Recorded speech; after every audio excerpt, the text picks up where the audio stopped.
With Hanwoo's Canto just around the corner, I wanted to do some speculations about ego that may appear in his Battle Pass. This is something that I did with my friends for almost every other season, but they, for some unexplainable reason, rarely were interested, so now all of you are my surrendered witnesses. It's also kind of a way to prepare you for his Canto. Usually, when I write that kind of analysis, I assume that you are already familiar with the source book. I don't want to go in depth every time, this would quickly become repetitive. You don't want to hear what purpose Odyssey had every other video. But this time I will do exactly this. By the end of it, you should understand some things and symbols of the book, know some main events and maybe even some characters. So, Battle Pass ego, huh? 3 abnormalities, 2 sinners each, only one is them for the Star Sinner, but everyone is fitting for their story in some way or another. Of course, Carmille is fitting for Dawn. Vampiric theme and the idea of it does not do it out of evil, it is just born that way. Of course, Dream Devourer and Steel Current fits Ishmael. Obsession. But Skin Prophet fits her as well. Obsession but different, you get the idea. And our first ego prediction is Spider of Marriage. To understand it, we must start from the end. In the events from the ending of the book, that is. Devote, our protagonist, the character that Hanwoo is based on, is being married. He is in love with one of his cousins, Lin Daoyu, and he is completely sure that they are being married together. But it is actually a plan from his family, to marry him on his other cousin, Xia Baochai. With her face covered, they play the whole wedding, and only when they are already officially married, realization hits him. That is what pretty much kills already sick Daoyu and what ultimately breaks Baoyu. Sometime later, he runs away from home.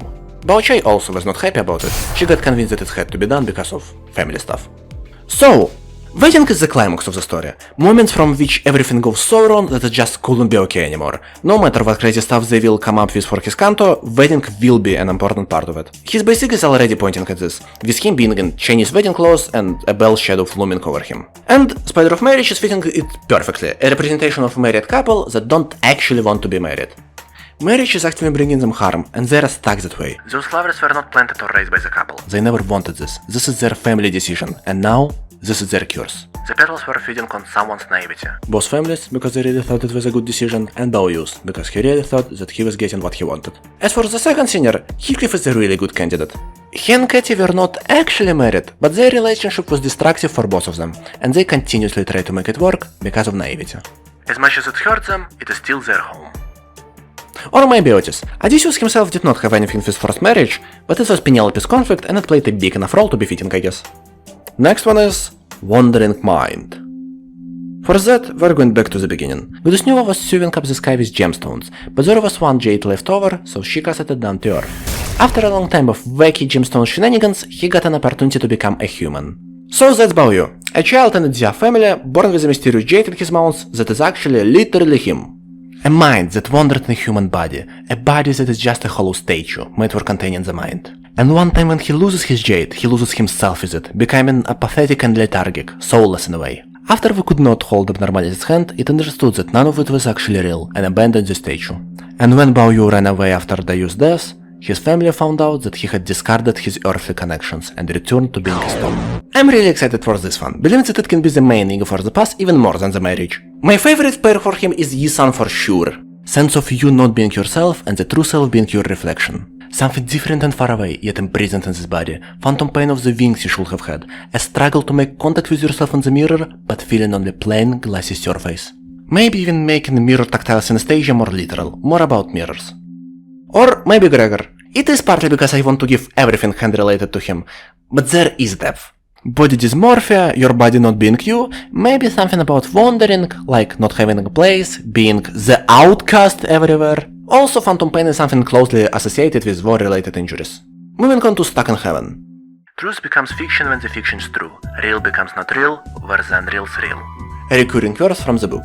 And one time that we see it is on the Stone Arch, an entrance to the Land of Great Void, in some translations also known as the Land of Illusions. This is a really important location that will be in his Canto, but it is not that important for that abnormality, so we will come back to it later. My point is, illusions are something really important for the book, specifically a blurred line between reality and illusions. And this is something very important for Hanwoo. His define characteristics are being kind of out of place. He's always somewhere else, somewhat distant. This kind of he's always a little high. All that, of course, probably because of the trauma with Dayu. And, you guessed it, it is kind of what Abnormality is about. Something that takes root in your heart, something that makes you see only what it wants you to see. Heaven. once taken root, that heaven will only be visible through the eyes of others. While you slowly transform under it, the ones close to you will watch it with horror, unable to help you. So yeah, ideas of seeing something that you want to see, a heaven of sorts, but it of course is actually bad for you. Coming back to that verse, abnormality makes fiction true for you, making the unreal into real in your eyes. Eyes also being a big part of Hanlu's iconography, and heaven can be interpreted as the land of illusions, it being another higher spiritual realm. Slightly off topic rant, I actually expected it from Don Quixote's Battlepass. Similar to Hanlu, she's a literal manifestation of escapism, though their methods are different. And this is still a perfect pick for her, but they instead made all of her Battlepass egos somewhat Bloodfiend related, and like meh, it's all Sancho's egos, not Don's egos, you know? Abused child, running from your nature, literally a vampiric thingy, it all works fine, great even for what they wanted to show, but again, this is all about her past, and nothing about how she is now. I was kind of sad when I saw it. Back to the topic. This time, I would choose Russia. The idea of heaven is seen disturbing act of violence as art. Something that slowly escalates, something that only others can see, and something that led to some bad stuff. And like, there's a hell in the book's name, so... Also Ishmael, for similar reasons, but this time heaven is obsession. Again, something that slowly destroys her, but she's blind to it. Would be hilarious to get Ishmael and Reshu pair, just like with the blind obsession, honestly. I also can see a point about Gregor. If we interpret his heaven as PTSD, something that haunts him, something that he sees everywhere, something that's slowly metamorphosing him, while only others can see it. Also it has like big claws. Bluish star. I'm in love with this abnormality. On the first glance it seems so silly, like blue, cool, blue, but when you look closely, it's big actually.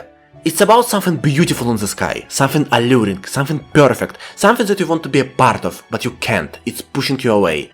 And this something being a little bunch of gems. This represents a sky that Diablo should have been a part of, and a wish to return to it. And when we decide not to become one with the sky, the first sentence of the result is, alas, verbet impurities. Like, that's just an introductory phrase of his about impurities of a jade. He is too human to be a part of the sky, he is bound to this world, all of his connections keep him here. And if it's not enough, but it honestly is enough, it's already crazy fitting.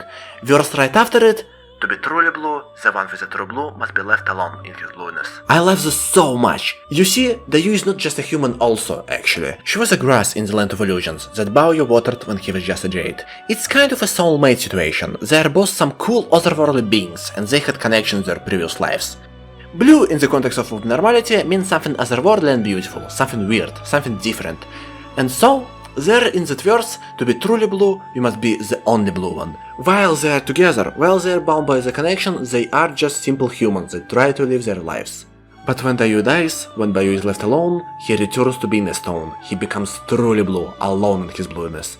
Big fiction, nonetheless. Great option for it, Sinclair. Sinclair is fated to be a star, as Damien said, and there he is being allured to be a part of one. And generally, Dark World is something that attracts him. Maybe we can stretch Abraxas here. It is God, therefore it is high up in the sky. The bird flies to God, and all of that. Or maybe even Damien himself, because, you know, he's blue. Maybe Yasan, as him wanted to be a part of something, and the idea of flying into the sky. Maybe Don Quixote, as in to reach the unreachable star! Maybe Faust, as homunculus becoming a part of a sea. Highway Devote. A road that everyone takes, a road that you kind of must take. You want to get to your destination after all. This is a one-way road, no U-turns. If you take this road, it'll take ages to come back here. But there is also a shortcut, another road that no one takes, and if you will take it, everyone will judge you. You must live your life like everyone else. It is a discourtesy to pick something like that. I assure you, the god of traffic won't forgive cheap shortcuts like that. This is something that Hanlu picked. Instead of being the exemplary perfect hair that everyone wanted him to be, he ran away to work in some random company. Limbus company.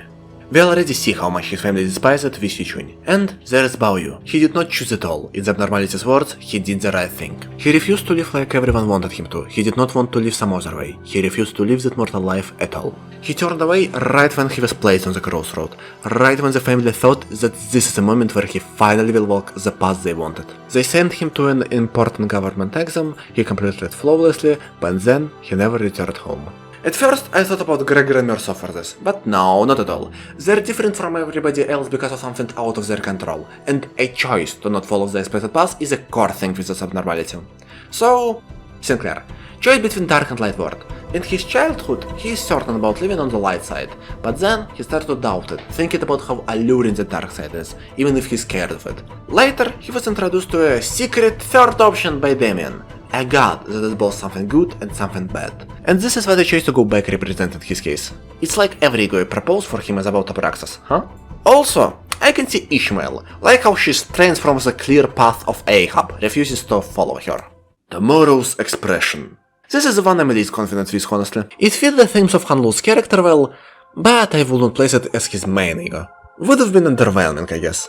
Anyway, it is about illusions and stuff, idea of not being real. Hanlu is always acting, he's never sincere. Of course he is also really naive, but it is mostly a side effect of him abstracting from everything around that much. He's fake smiling, with his real pain and sorrow sometimes getting through, like in Sign of Roses Abnologue. Another interesting thing, Dia, as their family name, sounds similar to False. And there is a character named Jane Baoyu, who is a whole other kind of worm, honestly. Let's just simplify him to being some twisted mirror version of Baoyu. And his family name, Jane, sounds similar to True. Only part that is relevant to this abnormality is him literally being called Fake. But I did not find any other place to mention Jane Baoyu. And I'm sure that he will be important to the story. I bet that he will be in Damien's ensemble or something. Or that could be just an Erlikin situation, as the whole Canto story will be like, boo-hoo, my not wife is dead. It's time for your reckoning, Hanlu! Who knows?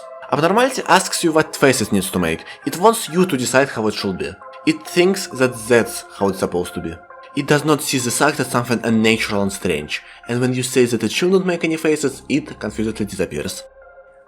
It cannot comprehend the idea of being real, it just can't do this. So, yeah, not really Hanlu, but vibes with him. I see Rodion as a perfect fit, honestly.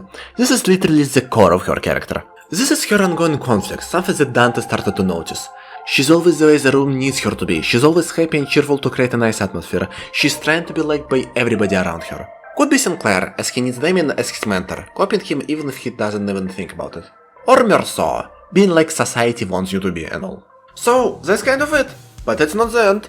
This is it for the abnormalities that in my taste would work perfectly in his path. Some obvious picks that if I saw before making this whole analysis, I wouldn't really question it. But there's also not so obvious options, like how Don Quixote's path was mostly far from her main things that we saw before Canto and Intervala. In fact, together with Scarlet, link in the description, we made an entire tier list of all question mark event abnormalities on the premise of how they fit Hanlu. There it is! As you can see, the entirety of this video was about literally him section. So let's quickly, in a few words, look at everybody at the second tier. Drifting Fox is about trying to help someone, but not actually helping, when an act of kindness is more or less on the surface to feel like a good person. And so the connection with Hanlu here is how his family tried to do better for him, marry him to Bao Chai and ruin his life with it. Also, the whole origin of the abnormality about a crying cloud works as iconography. Clouds are on his icon. Tears are something closely related to him because of Baoyu's depth of tears. She cries a lot about Baoyu, as a way to repay him for the water he used on her when she was a grass. Heavenly Executor's scribe is writing down judgments of something above. That's fitting Baoyu's close connection to the sky, land of illusion and all of that. He blindly obeys, writing things down without even knowing what he writes. And I can see this as ego for his main evil identity, that is cool, responsible family person, patriarch even, that pass when he follows their will. But I honestly expect his main identity to be like a stone, you know? And also a big iconography moment. Scribe is writing everything on a big emerald tablet, and canonically, the entirety of the dream in a red chamber is written on a giant jade that's being Baoyu in the end. In my form empties, we got an idea of disappearing, forgetting yourself, it being a stone statue, because stone, and a connection to Buddhism. Buddhist monk and Daoist monk are really important characters in the book, they kind of put events in motion. Like, they gave Baoyu a choice to be born as human. I can connect Monkey Tree to Hanlu somewhat, but it does not matter. It is here because this abnormality is a reference to thing in Canto 8 of Dante's Inferno. Canto 8, do you get it? Do you get it? Do you get it? Great prediction, Jigger, good work, keep working. Child in a Flask will be his ego in Faust Battlepass. Likely. My only problem with it, reason why it is not in literally him tier, that its theme is too broad. It can fit quite a lot of sinners, but still, Hanlu is among this lot of sinners. Abnormality is about not fitting, being in literal pain when you are with someone close to you, someone similar to you, kind of your family. And also, it vibes with him being kind of not real, stone stuff and all, just like Faust.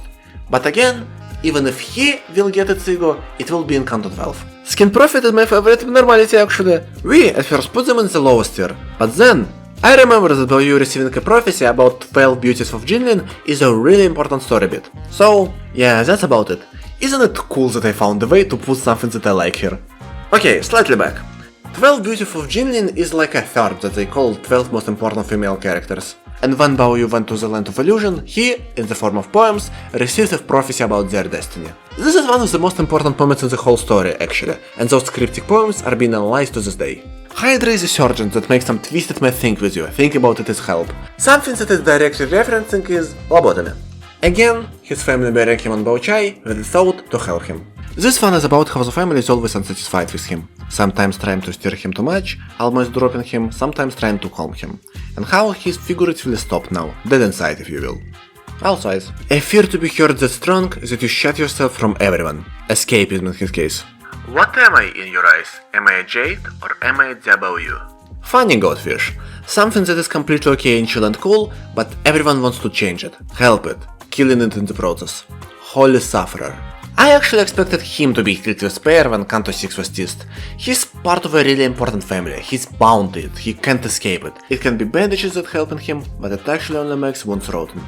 Again with the marriage. Stepping back is kind of a perfect use Eta. Don't want to go in depth though, I really like it on Faust and Ryosho, probably will do something about them soon, so we will save this talk for later. Anyway, yeah, there is an argument for fitting it with Baoyu's story, I will put it in the previous tier, but it perfectly illustrates Baoyu's arc. Why do we even care for the Yu's arc, by the way? So, there is a theory on Tumblr. If you know, you know, it is pretty popular. And I don't like it, so I will not tell you what it is. I do not agree with it, but I can see why it is convincing. After this analysis, I honestly see it even more. But I will stand on my ground. I accept that I can be on the losing side of this history. If the theory were to become the reality, I would apologize to the author for adopting them, with all credits. So yeah, that placing of Sleeping Bag is my note to it. And this is the end of the second tier. I of course will not cover third tier, they're too stretchy for my taste, but they have some cryptic connections. So I expect Battlepass to consist of at least 2 literally Himagus, maybe one from the second tier, it will be wild if someone from the third, and I will do a backflip if it will be someone from fourth. There's also always an option of it being a new abnormality. This will be really lame in context of this video, but I guess new abnormalities are always awesome. We hadn't got this last 2 Cantos, I'm craving. And other top abnormalities will still be from the old ones. Thank you for watching! Special thanks to my now manager Vlask and to Carrot, who helped me with understanding the dream of the Red Chamber and some visual stuff here and there. This video is kind of different from my previous one, hope you still like it. I can only make a video like this once per Canto, it's earned. I don't even know if I would do the same for Ryosho, she's kind of my least understood sinner. I mean, I did not understood Otis until recently, and now I feel like I already know her Canto. Understanding this game is a never-ending pass, I guess, and I'd like it for that.